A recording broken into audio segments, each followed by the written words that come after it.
Biblia ina maneno yafuatayo.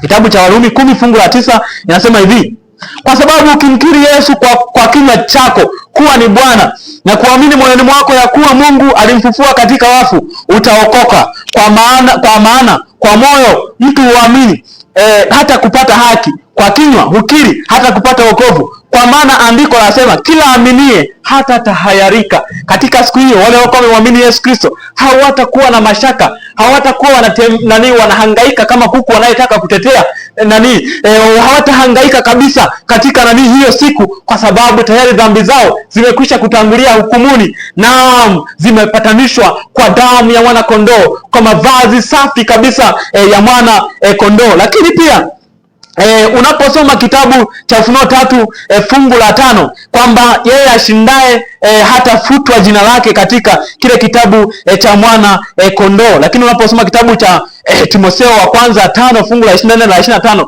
ni kwamba ni dhahiri dhambi za wengine zitatangulia hukumuni, lakini wale wengine zitawafuata nyuma yao. Wale ambao hawakukubali kuambatana na Yesu Kristo, wale ambao hawakukubali kutubu dhambi zao, basi wakati wa kwenda hukumuni, kila jina linapoitwa katika ukimya katika ukimya wa kina, ukimya mzito, wakati majina yanapoitwa, kila mtu yule ambaye dhambi zake aliendelea kuzing'ang'ania zitakuwa zinamfuata nyuma, zitakuwa zinamzidia mlango wake wa kuweza kupokea haki ya Kristo. Lakini wale tu ambao dhambi zao walizisalimisha kwa Yesu Kristo, amekwisha kuzifanyia upatanisho, sasa atazibeba na ataziweka kwa mbele juu ya shetani, na shetani ataangamia nazo. Kwa maana jinsi hii Mungu aliupenda ulimwengu wote hata akamtoa mwanae pekee, ili kila mtu amwaminie asipotee, bali awe na uzima wa milele. Kwa maana Mungu hakumtuma mwana ulimwenguni ili aje ahukumu ulimwengu, bali ulimwengu uokolewe katika yeye. Ni kwamba tumepewa muda mrefu kwa ajili ya rehema, na tulipodondoka dhambini ilibidi tufe, lakini Mungu akawa ametupatia nafasi ya pili. Kinachotakiwa kwetu ni kuitikia tu hii ahadi ya Yesu Kristo, kwamba anataka atuokoe. Tulikuwa tumetanga mbali, ndio, lakini anataka aturejeshe. Sasa kinachotakiwa kwetu ni kuitikia tu hicho, na habari ya kushika sheria zake, habari ya kuishi maisha ambayo Mungu anayataka. Tukisha kumpokea, basi yeye mwenyewe ndiye atakayetusaidia na tutaweza kufanya hiyo tutaweza hata kushika amri zake, tutaweza kumtii. Ni kusema nini anaposema kwamba kaeni ndani yangu nami nitakaa ndani yenu, kama nilivyokaa ndani ya Baba na yeye akakaa ndani yangu. Mimi akaanza kujifananisha ni kama mti wa mzabibu ambao huwa unazaa matunda, kwamba sisi tunapokaa ndani ya Kristo tunapokaa ndani ya Kristo na yeye akakaa ndani yetu, tunaanza kuzaa matunda. Ni kwamba tunapokaa ndani ya Kristo, tunapojisalimisha kwa Kristo, tunapojisalimisha kwa Mungu, ndipo tunapokuwa na uwezo sasa wa kuzaa matunda yanayotokana na sisi kumtii Mungu, yanayotokana na sisi kutii sheria zake. Bwana akubariki unapochukua hatua ya kufanya mabadiliko. Bwana akubariki unapokumbuka kwamba hiki kipindi tulicho nacho ni kipindi ambacho tunatakiwa tumtazame Yesu Kristo akiwa katika chumba cha patakatifu, akiwa anabeba dhambi na tufanyia huduma ya upatanisho. Ni kipindi ambacho tunatakiwa kuichukia dhambi, ni kipindi ambacho tunatakiwa kutesa nafsi zetu. Kumbuka, baada ya Kristo kutoka, kinachofuata ni mwisho wa dunia. Historia ya ulimwengu itaenda kufungwa. Hakutakuwa tena na muda wa rehema kwa mwanadamu, kama ilivyokuwa kule kwa Waisraeli, kwamba tukio lilikuwa likiisha, mtu ambaye hakuwa amesamehewa alikuwa anakatiliwa mbali, alikuwa anaondolewa kwa ajili ya kukutano, alikuwa anakufa. Maana yake ndo kwisha kabisa. Wale ambao dhambi zenu hazitakuwa zimesamehewa, wale ambao hamtakuwa mmemkiri Yesu Kristo wakati Kristo atakapokuwa anakuja kwa ajili ya kulibariki kutano, mtaangamia. Maskini, mtaangamia, mtakufa na dhambi mlizokuwa mmezing'ang'ania, mtakufa na dhambi mlizokuwa mmezitenda, mtaangamizwa pamoja na shetani. Na kwenye hii hukumu sasa, kwenye hii adhabu, ndipo linapotumia kaneno krino, ambao ni implication, ni kama conclusion. Sasa ni kama hitimisho sasa la hatima ya historia ya ulimwengu ambao umetembea sasa kwa takriban miaka 6000 katika dhambi. Sasa inafika mwisho. Sasa ni hitimisho la dhambi. ni maisha pasipo dhambi, ni maisha nao ni matokeo ya maisha ya wokovu, ni matokeo ya kifo cha Yesu msalabani. Sasa huduma yake inaisha. Sasa muda huu anawachukua watu wake, anaanza kuishi nao pasipo maisha ya dhambi. Ni kipindi ambacho simba pamoja na kondoo utawakuta wanachunga pamoja. Ni kipindi ambacho hakutakuwa na vita. Ni kipindi ambacho hakutakuwa na vifo. Ni kipindi ambacho hakutakuwa na huzuni. Ni kipindi ambacho lakini pia kuna kitu ambacho kuna watu labda unaweza ukakosa matumaini, hata wewe ukajaribu ukawa umeangukia kwenye dhambi.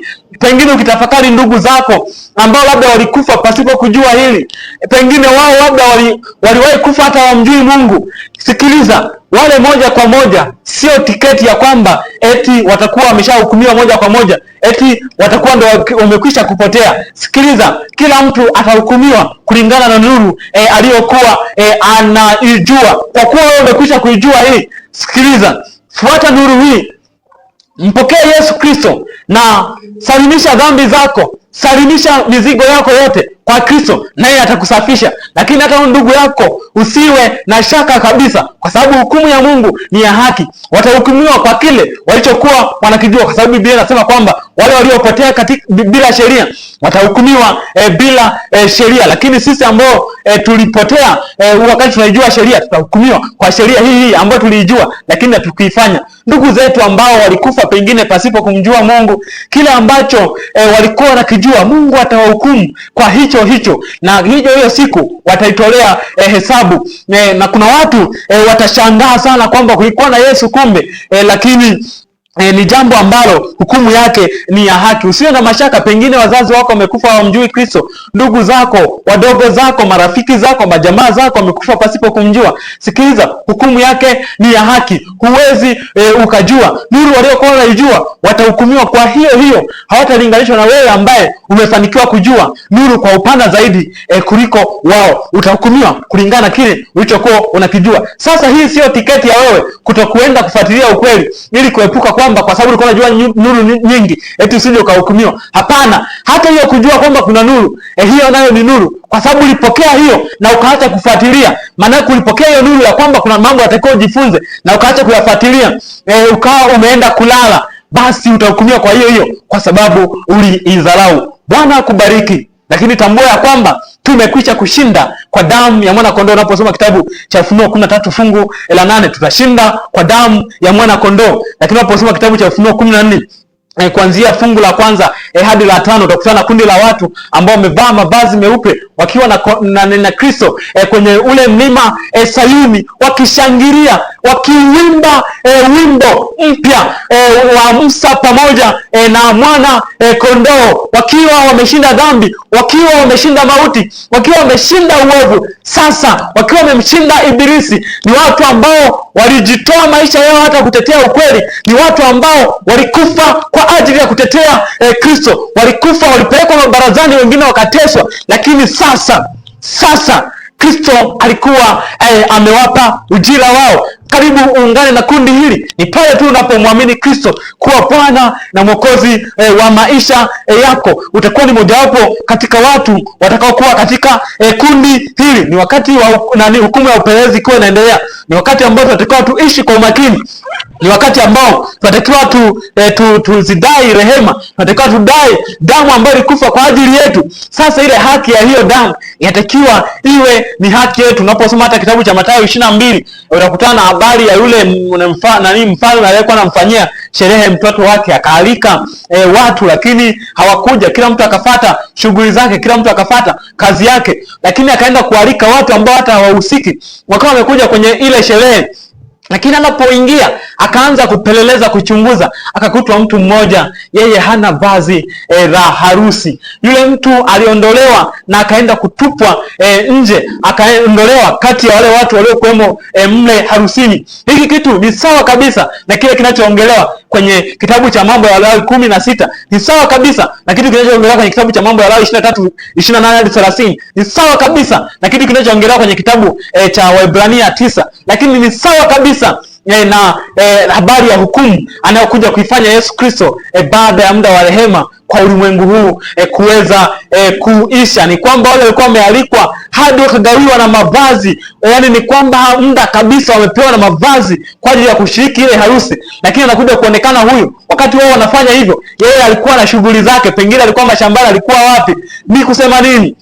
Wakati huu ambapo Kristo akiwa anatuita, wakati huu ambapo tumepewa neema ya kuweza kumsogelea Mungu, tunapotumia muda huu kwa ajili ya kujikita katika shughuli za ulimwengu za kiutafutaji, tunapojikita katika kufanya uovu, sikiliza, kuna matokeo yake. Na katika ile siku ya mwisho ni mambo ambayo yatatuzuia sisi kuweza kuurithi uzima wa milele ambao Mungu ameutoa kwa watu wake kwa upendo kabisa. Ni wakati ambao inatakiwa isipite siku pasipo kujikabidhi kwa Mungu, isipite saa, isipite dakika pasipo kuomba, isipite muda pasipo kusoma neno, isipite muda pasipo kujiunganisha na mbingu. Biblia inamwelezea Paulo kwamba alikuwa ni kama amepanda hadi mbingu ya tatu. Ilifikia muda hata pumzi tu Paulo aliyokuwa anaipumua ni kama ombi. Alikuwa ni kila muda anamuwaza Mungu. Tunatakiwa tuishi hivyo katika kipindi hiki, kipindi ambacho tunatakiwa kumuomba Roho Mtakatifu aweze kukaa ndani yetu. Bwana akubariki unapochukua hatua ya kuitikia wito huu, unapochukua hatua ya kuitikia ujumbe huu. Kinachofuata sasa ni kwamba tumeona sasa ujumbe huu ulikuwa unasema wakasema mcheni Mungu na kumtukuza kwa maana saa ya hukumu yake imekuja. Leo tumeishia hapo, lakini tunaendelea. Msujudieni yeye aliyezifanya mbingu na nchi na bahari na vyote vilivyomo. Tutaangalia tena siku nyingine. Bwana akubariki, lakini tambua katika siku ya hukumu, kama hukumpokea Yesu Kristo, utasimama hukumuni pasipo mtetezi na hakika hutashinda. Lakini kama ulimpokea Yesu Kristo, atakutetea katika hiyo hukumu. Wakati sheria ikiwa inadai kwamba ulikosea, wakati ibilisi ikiwa inadai kwamba huyu alikuwa ni mtu wangu, Kristo atasimama na atasema huyu alishapata msamaha, alishapata haki yangu niliyoifia pale msalabani, nilimpatia huyu. Kwa hiyo huyu ni wa kwangu, huyu namtetea. Bwana akubariki, hakika utashinda katika ile hukumu. Bwana akubariki.